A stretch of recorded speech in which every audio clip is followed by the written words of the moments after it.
नमस्कार दोस्तों, आज की कहानी का शीर्षक है चार हंस। एक बार की बात है, एक राजा था। वह बहुत निर्दयी था। वह लोगों को बहुत सताता था। लोग उससे बहुत दुखी थे। उसके मन में जो आता वह करता था। अपने वहम और मन मर्जी से उसने कई घर उजाड़ दिए थे। अगर उसे वहम होता कि यह आदमी ठीक नहीं है, वह या तो उसके हाथ पांव कटवा देता या उसे सूली पर चढ़ा देता। उसने इस प्रकार वहम में पड़कर किसी को फांसी पर लटका दिया, किसी को सूली पर चढ़ा दिया, किसी के हाथ पांव कटवा दिए, किसी को उम्र कैद की सजा दे दी, किसी को देश निकाला दे दिया और किसी का तो सारा परिवार ही कोल्हू में पिलवा दिया। सारी प्रजा डरी सहमी हुई थी। परमात्मा की इच्छा, एक दिन राजा सुबह सुबह उठा और अपने बगीचे में टहलने के लिए चला गया। बगीचा महल के पास ही था। उसने देखा पश्चिम की ओर से चार हंस आए और आकर उसके महल के ऊपर बैठ गए। राजा का मन हुआ कि इन्हें करीब से देखा जाए। वह महल के करीब आ खड़ा हुआ और उन हंसों को देखने लगा। इतने में राजा क्या देखता है कि उन हंसों में से एक आदमी की आवाज में बोला, यहाँ पर है परंतु वहाँ पर नहीं। दूसरा कहने लगा, वहाँ है परंतु यहाँ नहीं। तीसरा बोल पड़ा, यहाँ भी नहीं और वहाँ भी नहीं। और फिर अंत में चौथा बोला, यहाँ भी है और वहाँ भी है। राजा उनकी बातें सुनकर बहुत परेशान हो गया। इतनी बातें करके हंस भी उड़ गए। राजा अपने महल में आया, परंतु उसे चैन नहीं आ रहा था। उसे हंसों की बातें परेशान कर रही थी। उसने तुरंत अपने वजीर को बुलवा भेजा। वजीर दौड़ता हुआ आया और आते ही कहने लगा, बताइए महाराज, मेरे लिए क्या आदेश है। राजा बहुत परेशान था। उसने वजीर को सारी बात बताई कि किस प्रकार चार हंस महल में आकर बैठे और उन्होंने यह बातें कही और उड़ गए। मुझे समझाओ, इन बातों का क्या अर्थ हुआ। अब वजीर भी दुविधा में पड़ गया। उसे भी कुछ समझ नहीं आ रहा था, वह राजा को क्या बताए। वजीर कुछ देर सोच विचार करता रहा और फिर अंत में बोला, महाराज, इसके अर्थ का पता तो पंडित जी से ही लग सकता है। वह अपनी विद्या के बल से इन बातों का भाव बता सकते हैं। मैं आज ही पंडितों को बुलाकर आपके सामने उपस्थित करता हूँ। यह कहकर वजीर ने अपनी जान बचाई। राज दरबार सज गया। पंडित जी को बुलाया गया। वजीर ने सारे दरबार में उन सारी घटनाओं का विस्तार के साथ बताया जो राजा के साथ घटित हुई थी।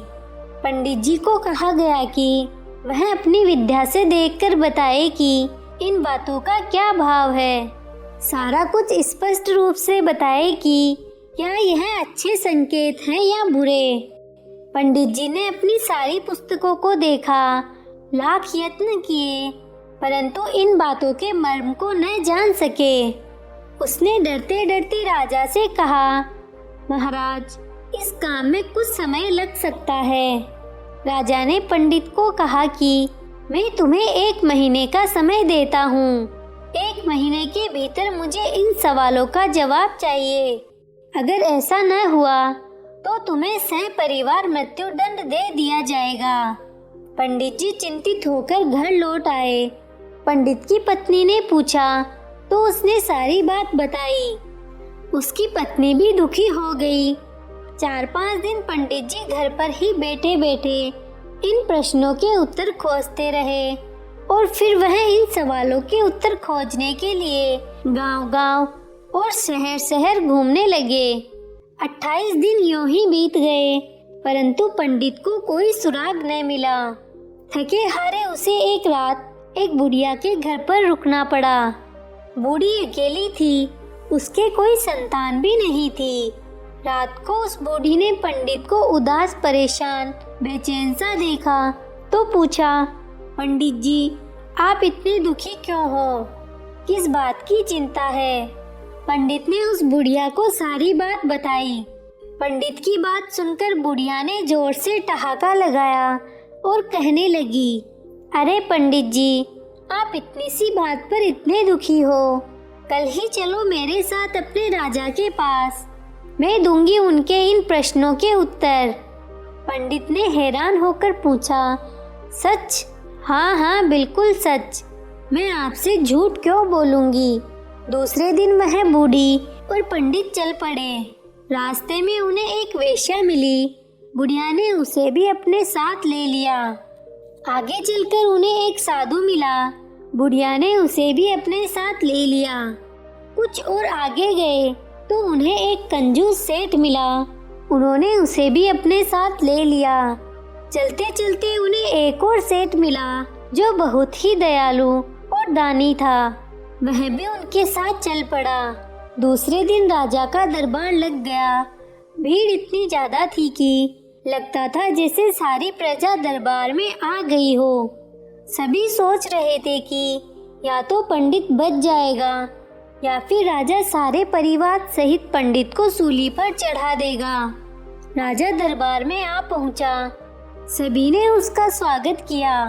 राजा अपने सिंहासन पर बैठ गया तो वजीर को हुक्म दिया कि पंडित को पेश किया जाए। पंडित जी, उनके साथ वह बुढ़िया, वेश्या, साधु, कंजूस सेठ और दयालु सेठ राजा के समक्ष प्रस्तुत हुए। राजा ने पंडित से पूछा, मेरे चारों सवालों के उत्तर ले आए हो? पंडित ने हाँ में सिर हिलाया और कहा, आपके सवालों का जवाब यह बूढ़ी माँ देंगी। राजा ने पूछा, बताओ इसका क्या अर्थ है? यहाँ है परंतु वहाँ नहीं। बूढ़ी ने साथ आई वेश्या की ओर संकेत किया और कहा, इसका उत्तर यह वेश्या है। यह बुरे गंदे काम करके धन इकट्ठा कर रही है। इसे अगले जन्म में बुरे कर्मों का फल मिलेगा, इसलिए यह यहाँ पर तो है परंतु वहाँ नहीं। राजा ने दूसरा सवाल किया, वहाँ है परंतु यहाँ नहीं। बूढ़ी ने साधु को उठाया और कहा, महाराज, इसका उत्तर यह साधु है। इस जन्म में इसे कोई सुख सुविधा नहीं है। यह प्रभु भक्ति में लीन रहा, धन द्रव्य के चक्कर में न पड़ा, अच्छे कर्म करता रहा, इसलिए इसे इसके अच्छे कर्मों का अच्छा फल अगले जन्म में मिलेगा। इसलिए यह वहाँ है पर यहाँ नहीं। राजा ने तीसरा प्रश्न किया, अच्छा तो अब यह बताओ, यहाँ भी नहीं और वहाँ भी नहीं। उस बुढ़िया ने कंजूस सेठ को खड़ा किया और कहा, महाराज, उसका उत्तर यह सेठ है। यह न तो स्वयं खाते हैं और न ही दान आदि करते हैं। इनके पास धन बहुत है, यह उसका उपयोग नहीं करते, बस उसे बचाने और बढ़ाने की ही इन्हें चिंता बनी रहती है। इसलिए न यहाँ है और न वहाँ है। राजा ने अंतिम प्रश्न किया, इसका अर्थ बताओ। यहाँ भी है और वहाँ भी है।